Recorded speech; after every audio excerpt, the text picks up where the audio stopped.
Inaugural outside art fair, and we're in the gallery, the curated show. I'm Stuart Shepherd, the curator. Have been here all weekend, and I've been talking up this exhibition.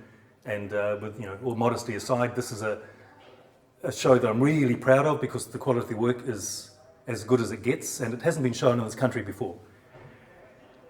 And to prove that it's as good as it gets, we've got work from one of the top workshops for people with disabilities in California, Creativity Explored.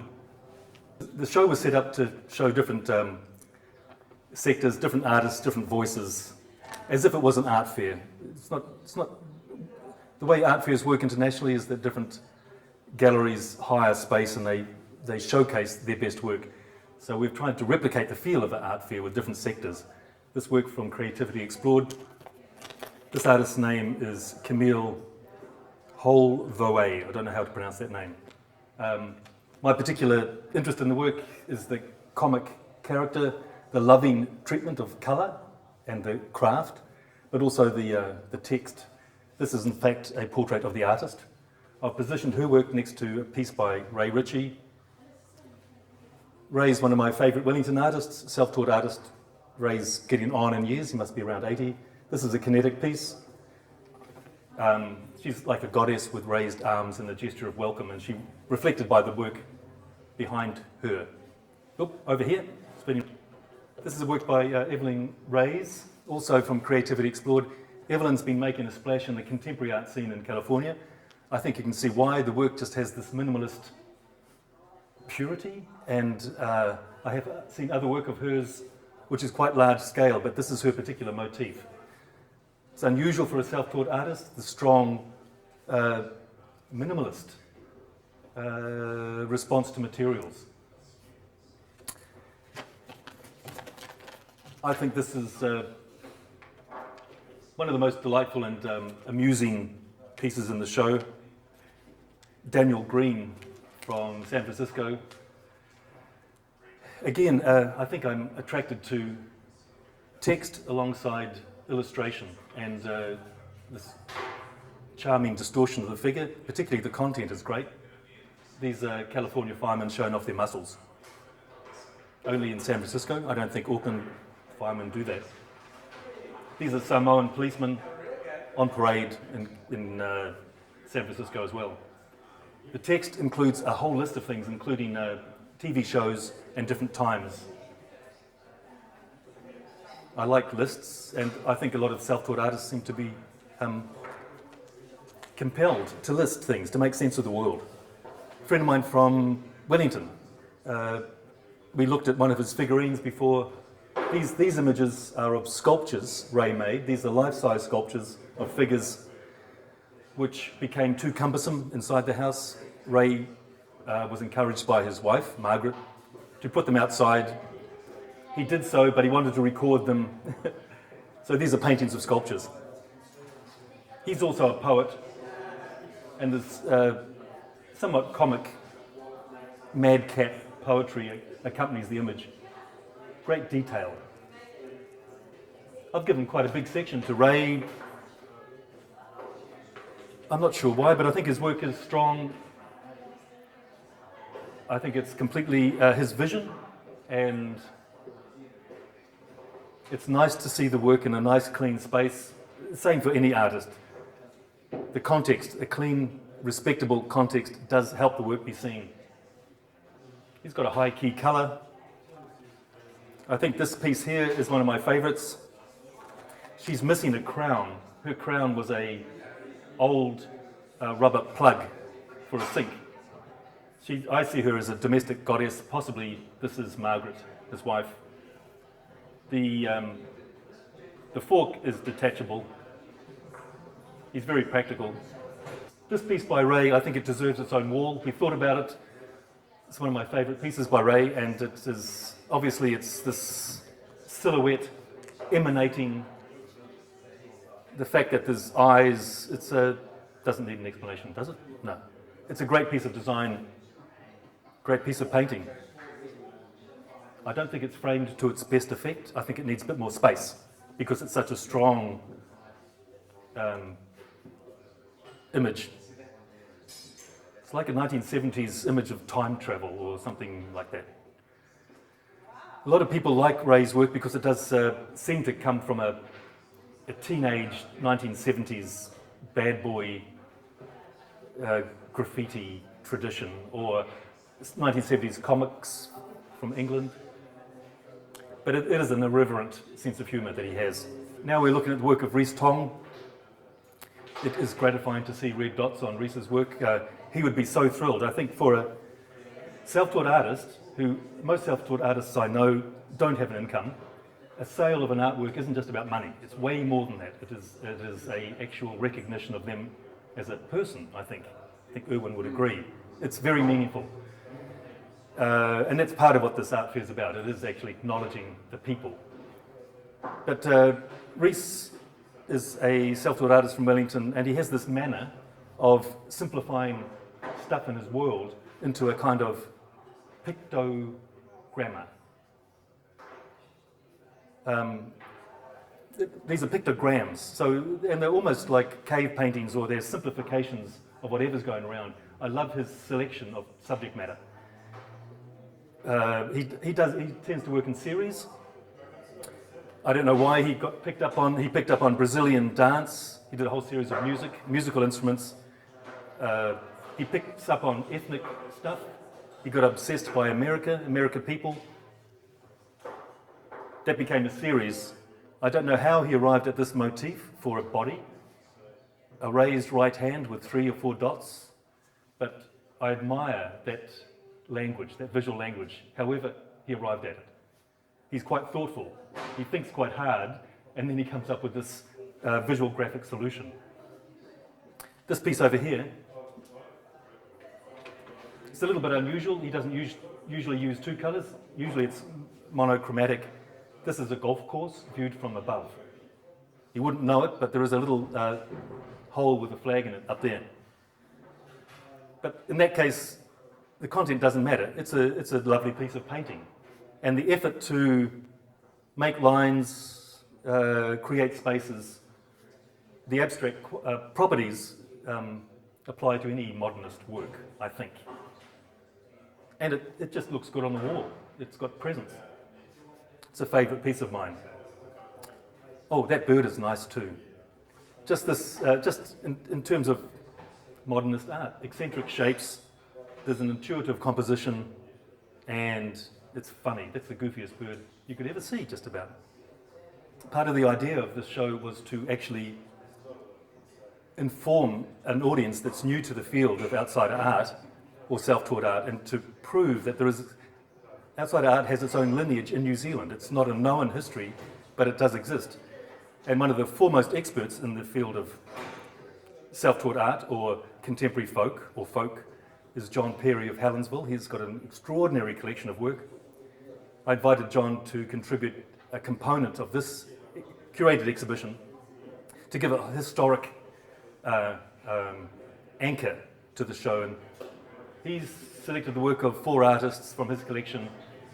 This has been a treat for me and for other audience members to see this work because it's very rare. The work of Joseph Alark I was not aware of before. This is probably the most idiosyncratic, wacky image of the ballerina Pavlova I've ever seen.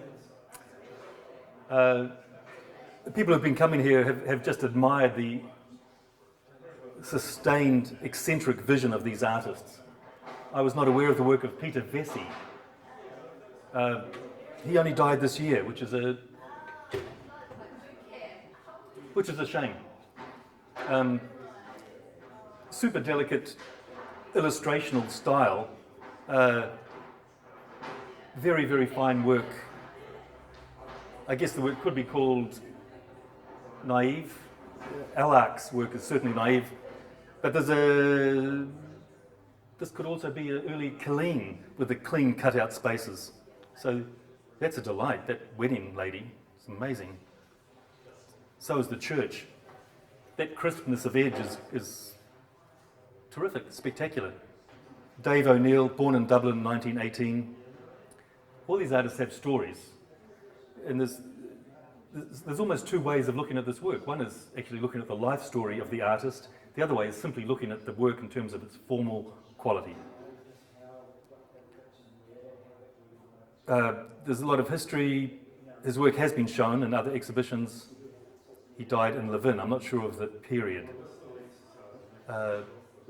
Again, I guess it could be called naive.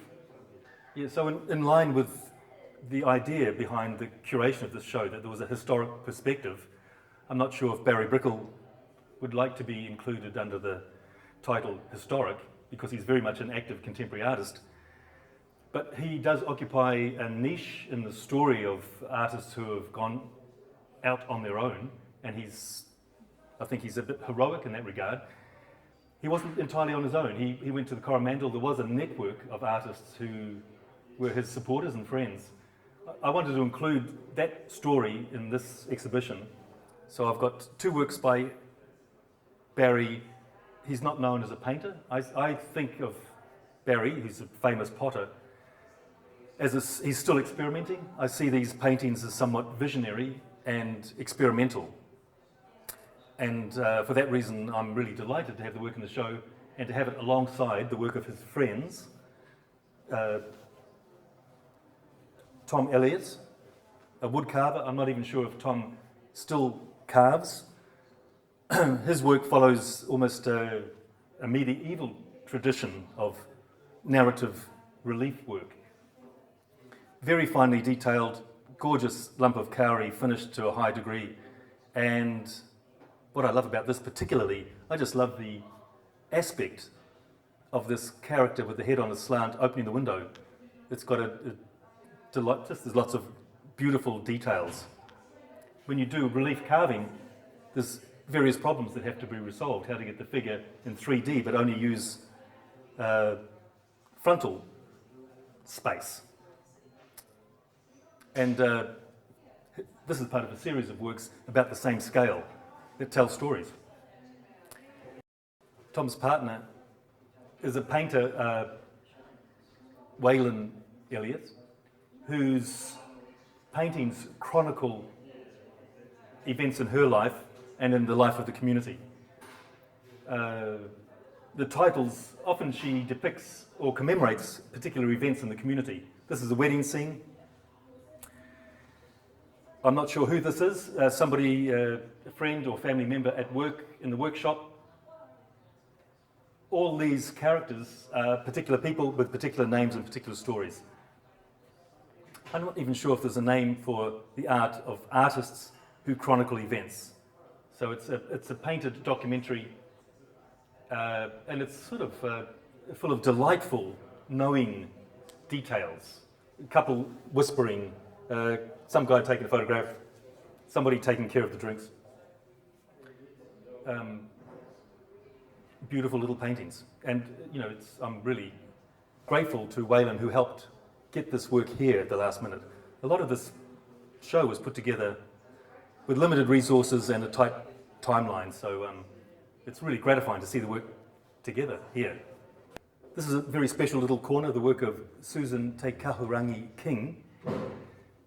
Susan's renown in international art circles is rocketing skyward. It's great to have this selection of 3 works here, selected by her sister Petita.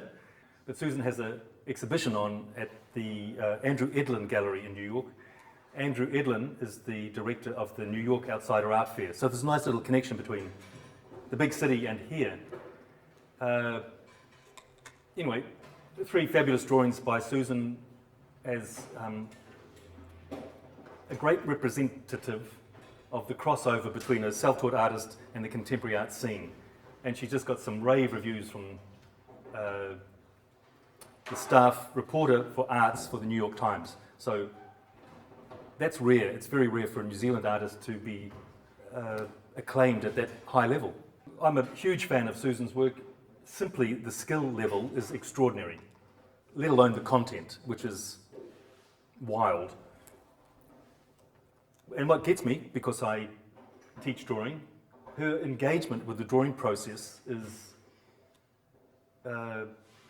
sensational. And these works were done when she was a child, so even as a child, she was so into the drawing process that she would chisel the lead of her pencil to create 2 edges and a flat surface so she could get the fine line for creating contour lines and then a flat edge for shading. Now to me that is a very high level of engagement for a child in the process of drawing. The treatment of these hands and the movement and the different ways of looking at the hands shows a fantastic engagement with the world, with looking at the phenomenal world. So it's almost like she was a scientist. So when something appeared on her radar, her visual radar, she would examine it and then play it back through her drawings. That level of engagement, that's what's been appreciated in New York by all sorts of experts and critics. It's very unusual work, and it's a unique sort of contribution to the whole story of drawing, I think. This is the work of Colin Corrivan. Colin's become a friend. He works at Vincent's Art Workshop in Wellington. I used to work there, so I met Colin through the job. I guess Colin is a text-based artist. His favourite medium is ballpoint pen on paper. It took me a while to realise that Colin was actually also a book artist. The work of Martin Thompson. I think this is a lovely selection. Martin is probably one of the best known self-taught artists in the country, and his works, he's the first artist to be collected by the American Folk Art Museum, which is a great mark of respect, and a great indication of the significance that institution attributes to his work. It's interesting that the curator who first found his work made the link between the collection of quilting that the American Folk Art Museum has and Martin's process. Martin, not only is he an amazing mathematician, technician, but he's also a colorist, and he's fascinated by the idea of visual dazzle. These are day-glow orange drawings. His process of using a scalpel, he probably wouldn't want to be talked about. I think Martin's interested in achieving perfection. This is an early piece, but where the process can be seen and the slightly degraded quality of the paper is also seen. Collectors don't care about that. They see that as part of the object of the drawing. The fact that the sellotape on the reverse side is starting to stain the front. His work is seen as drawing objects because the back and the process is part of the magic of the work. This is the work of Roger Morris. Roger is a sculptor who works with often resistant materials. His work is quite physical. He works with stone and steel, often in large scale. These monotypes on a plasticized surface is a technique that he's evolved. It's individual to him. The process involves inking and removing and then applying and stenciling, a series of techniques. And these seem like Roger's sketches. But obviously the graphic quality is super strong. When I was installing the work, I recognised that actually these shapes are TV screens, and Roger's politics of concern for what's happening to society and the American military might and its influence on the images and information that's mediated that we get. I think it's perfectly encapsulated in this. I hope he likes the installation. That was my way of showing the work. And it's turned out that, pleasingly turned out that this feels like a photo booth or a photographic installation with these spotlights in this configuration. What else to say about his work? If he was here, he'd discuss the work with far greater eloquence and meaning. But I'm happy with this installation, and a lot of people have been delighted and impressed by this cluster of work. This was always intended to be a showcase and for the work of Jim Dornan, which the camera is looking at right now. I wanted this to be a key feature of this show. Jim's work isn't well known in New Zealand, but I did take some of his work to New York, the Outsider Art Fair,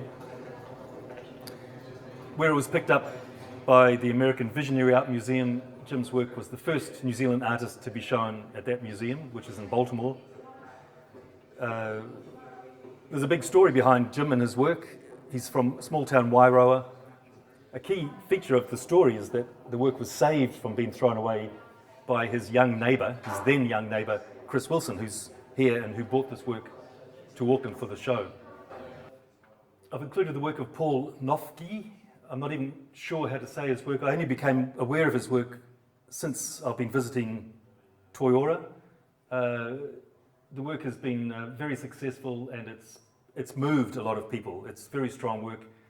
And sadly, Paul Nofke passed away only last year. It was the immediate graphic quality. It was sort of a purity of vision that I was struck by. They're strong works, and they have a presence even from the other side of the gallery space. And a lot of people have, like I say, been quite moved by the work.